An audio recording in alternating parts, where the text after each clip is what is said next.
संवाददाता news network में आपका हार्दिक स्वागत है।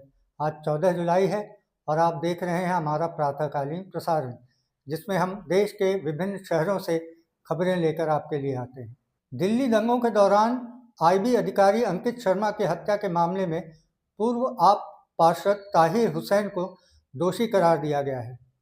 अदालत ने हुसैन और 4 अन्य आरोपियों को हत्या, दंगा भड़काने और सांप्रदायिक वैमनस्य फैलाने जैसे गंभीर अपराधों में दोषी पाया।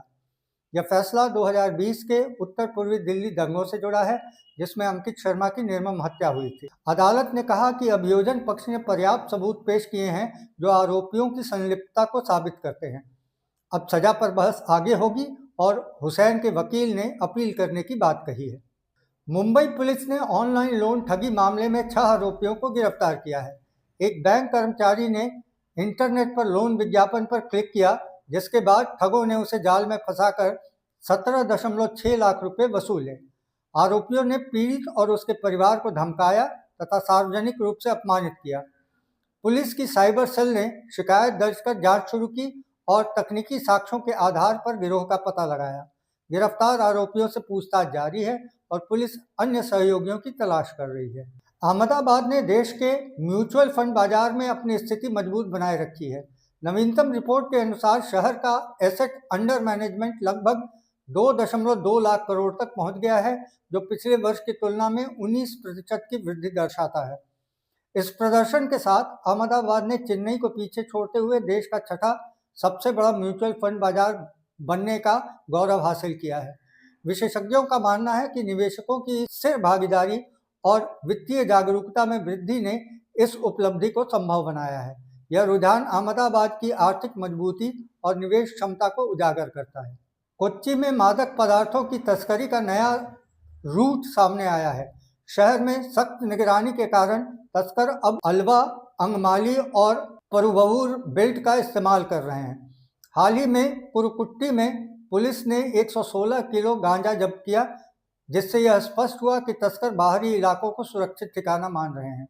वे अब छोटे पैकेट बनाकर सीधे खुदरा बिक्री कर रहे हैं ताकि अधिक मुनाफा कमा सकें। पुलिस का कहना है कि इस नई रणनीति से नशा विरोधी अभियान को और चुनौती मिल रही है और निगरानी को बाहरी क्षेत्रों तक बढ़ाना आवश्यक हो गया है। केरल हाईकोर्ट ने तिरुवनंतपुरम नगर निगम के बीजेपी पार्षद आर सुगंधन को जेल के भीतर शपथ लेने की अनुमति दी है। अदालत ने कहा है कि जनता के जनादेश को प्रक्रियागत त्रुटि के कारण नकारा नहीं जा सकता और लोकतांत्रिक अधिकारों की रक्षा करना आवश्यक है। सुगंधन वर्तमान में वियूर सेंट्रल जेल में बंद है और वहीं पर मेयर तथा निगम अधिकारी जाकर उन्हें शपथ दिलाएंगे। अदालत के इस फैसले को राजनीतिक दृष्टि से महत्वपूर्ण माना जा रहा है, क्योंकि यह लोकतांत्रिक प्रक्रिया को प्राथमिकता देने का उदाहरण है। विपक्ष ने इसे न्यायपालिका का साहसिक कदम बताया है। मैंगलोर में ओएनजीसी ने 1.75 मिलियन मीट्रिक टन क्षमता वाला एक नया स्ट्रैटेजिक पेट्रोलियम रिजर्व बनाने की योजना को मंजूरी दी है। यह परियोजना भारत की ऊर्जा सुरक्षा को मजबूत करने और वैश्विक आपूर्ति संकट से बचाव के लिए महत्वपूर्ण कदम माना जा रहा है।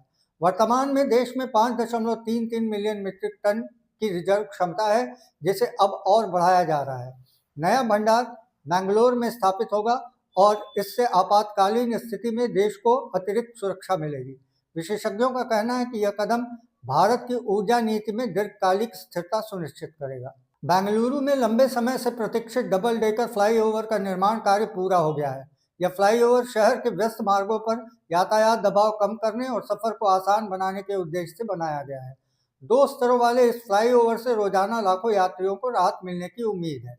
ऊपरी स्तर पर लंबी दूरी के वाहनों के लिए मार्ग बनाया गया है, जबकि निचला स्तर स्थानीय यातायात को संभालेगा। विशेषज्ञों का मानना है कि यह परियोजना बेंगलुरु के इंफ्रास्ट्रक्चर विकास में एक महत्वपूर्ण मील का पत्थर है और ट्रैफिक जाम की समस्या को काफी हद तक कम करेगी। फ्लाईओवर की कुल लंबाई लगभग 37.12 किलोमीटर है। चेन्नई सुपर किंग्स से लंबे समय से जुड़े कोच स्टीफन फ्लेमिंग ने अपने पद से इस्तीफा दे दिया है। उन्होंने लगभग 18 वर्षों तक टीम का मार्गदर्शन किया और इस दौरान सीएसके को 5 आईपीएल खिताब दिलाए। फ्लेमिंग ने कहा कि चेन्नई सुपर किंग्स उनके करियर का सबसे अहम अध्याय रहा है और टीम के साथ बिताया गया समय उनके लिए बेहद खास रहा। उनके नेतृत्व में सीएसके ने लगातार अच्छा प्रदर्शन किया और आईपीएल की सबसे सफल टीमों में अपनी पहचान बनाई। उनके इस्तीफे से टीम के भविष्य की रणनीति पर नए सवाल खड़े हो गए हैं।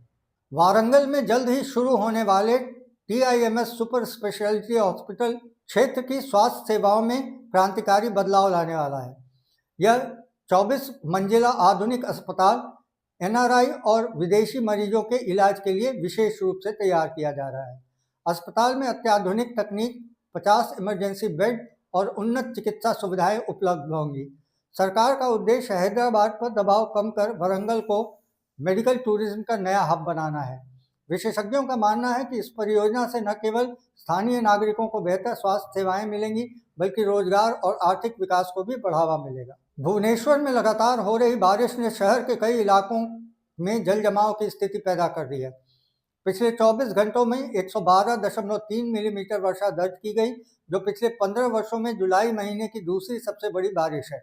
इस महीने अब तक कुल 257 मिलीमीटर वर्षा हुई है, जो सामान्य औसत से लगभग 28% कम है। नयापल्ली, बरामुंडा और कलिंग नगर जैसे क्षेत्रों में पानी भर गया है, जिससे यातायात और दैनिक जीवन प्रभावित हुआ है। नगर निगम ने पंप लगाकर पानी निकालने की कोशिश शुरू की है और स्वास्थ्य विभाग ने डेंगू व मलेरिया के रोकथाम के लिए अभियान तेज कर दिया है। कोलकाता के नेताजी सुभाष चंद्र बोस अंतर्राष्ट्रीय हवाई अड्डे पर स्थित 136 साल पुरानी गौरीपुर जामा मस्जिद को लेकर विवाद गहराने लगा है। हाल ही में प्रशासन ने नमाज पढ़ने के लिए प्रवेश पास अस्थायी रूप से रोक दिए हैं। अधिकारियों का कहना है कि मस्जिद रनवे के बेहद पास स्थित है और इससे हवाई अड्डे की सुरक्षा को खतरा हो सकता है। मुख्यमंत्री शुभेंदु अधिकारी ने स्पष्ट किया कि राष्ट्रीय सुरक्षा सर्वोपरि है और संवेदनशील क्षेत्र में बाहरी लोगों को प्रवेश सीमित रहेगा। विपक्ष ने इसे धार्मिक स्वतंत्रता पर रोक बताया है, जबकि सरकार इसे सुरक्षा उपाय मान रही है। रांची में पिछले 24 घंटों में शहर और आसपास के इलाकों में मध्यम से भारी बारिश दर्ज की गई है। मौसम विभाग ने अगले 3 दिनों तक ऑरेंज अलर्ट जारी किया है और 40 से 50 किलोमीटर प्रति घंटे की रफ्तार से तेज हवाओं के साथ वज्रपात की संभावना जताई है। गुमला जिले में वज्रपात से 2 लोगों की मौत भी हो चुकी है। लगातार बारिश से तापमान में गिरावट आई है और कई जगहों पर जल जमाव की स्थिति बनी हुई है। बोकारो के जगन्नाथ मंदिर में 14 जुलाई 2026 को नवयवन दर्शन शुरू हुआ, जहां श्रद्धालुओं ने भगवान के पट खुलने के बाद दर्शन किए। मंदिर प्रशासन ने बताया कि 15 दिनों तक औषधि उपचार और एकांतवास के बाद भगवान नवयवन रूप में प्रकट हुए। इस अवसर पर बड़ी संख्या में भक्तों ने पूजा अर्चना की और मंदिर परिसर में धार्मिक उत्साह का माहौल रहा। 16 जुलाई को भव्य रथ यात्रा निकाली जाएगी, जिसमें हजारों श्रद्धालुओं के शामिल होने की संभावना है। प्रशासन ने सुरक्षा और यातायात व्यवस्था के लिए विशेष योजना बनाई है, ताकि श्रद्धालुओं को किसी प्रकार की असुविधा न हो। लखनऊ कानपुर एक्सप्रेसवे का उद्घाटन आज होना तय है, जिससे दोनों शहरों के बीच यात्रा समय अब केवल 40 मिनट रह गया है। इस 63 किलोमीटर लंबे एक्सप्रेसवे का निर्माण लगभग 4,500 करोड़ की लागत से किया गया है और इसमें अत्याधुनिक AI आधारित ट्रैफिक प्रबंधन की प्रणाली लगाई गई है। उद्घाटन समारोह में रक्षा मंत्री राजनाथ सिंह, केंद्रीय मंत्री नितिन गडकरी और मुख्यमंत्री योगी आदित्यनाथ मौजूद रहेंगे। यह परियोजना उत्तर प्रदेश में औद्योगिक विकास और क्षेत्रीय कनेक्टिविटी को नई दिशा देने वाली मानी जा रही है। एक्सप्रेसवे से व्यापार, शिक्षा और स्वास्थ्य सेवाओं तक पहुंच आसान होगी। जयपुर में ट्रांसपोर्टर की हड़ताल ने जनजीवन और व्यापार पर गहरा असर डाला है। BLTD और परमिट नियमों के विरोध में प्रदेश भर के लगभग 50,000 ट्रक बंद कर दिए गए हैं, जिससे सप्लाई चेन प्रभावित हो रही है। आवश्यक वस्तुओं की ढुलाई रुकने से बाजारों में कीमत बढ़ने की आशंका है। ट्रांसपोर्ट यूनियनों का कहना है कि नए नियम उनके लिए आर्थिक बोझ हैं और सरकार को इन्हें वापस ले लेना चाहिए। प्रशासन ने हड़ताल खत्म करने के लिए बातचीत शुरू की है, लेकिन अभी तक कोई समाधान नहीं निकला है। आम जनता को सामान की कमी और असुविधा का सामना करना पड़ रहा है। इस बुलेटिन में इतना ही। अगले बुलेटिन में फिर मिलेंगे नई खबरों के साथ। नमस्कार।